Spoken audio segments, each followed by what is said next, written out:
Magandang Jensen. Aniya ng mga nagunang balita. Siyam ka mga kababaihan ang nabalhog sa bilangguan human gipang dakop kini ning nilabay nga Biyernes sa gabi gikan sa Pioneer Avenue.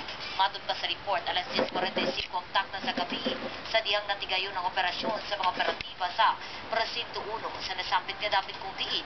Nakadawat ang report ang Presinto 1 nga ubay-ubay ang mga kababaihan nga nalambigit kuno sa prostitusyon. Ang mga kababaihan na nag-edad 58 ngadto 18 anyos nag-atubang karon og kasong bagansya nga gilaumang karong adlaw ipasaka ngadto sa City Prosecutor's Office. Sa kasabtangan ng mga babae anaa karon sa kustodiya sa Presinto 6 tungod kay wala kunoy selda alang sa mga babae ang Presinto 1. Dugang pa nga mga balita ng kadaiyang ihap sa mga drug paraphernalia o mga bladed weapon ang nakumpiska sa mga elemento sa Philippine Drug Enforcement Agency Region 12 sa Operation Greyhound nga natigayon sulod sa Sultan Kudarat District Jail ning nilabay nga Marso 17.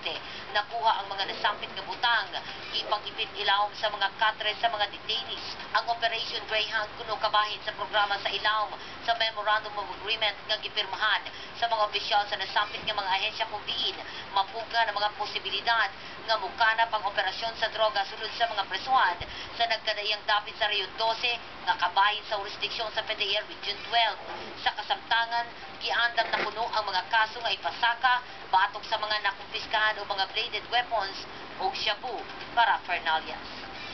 Atangi ang mga nagunang issue sa issue karon sa Surgeon. Dini lamang sa GMA Channel 8. Ako si Ray Fortich, proud to be Kapus.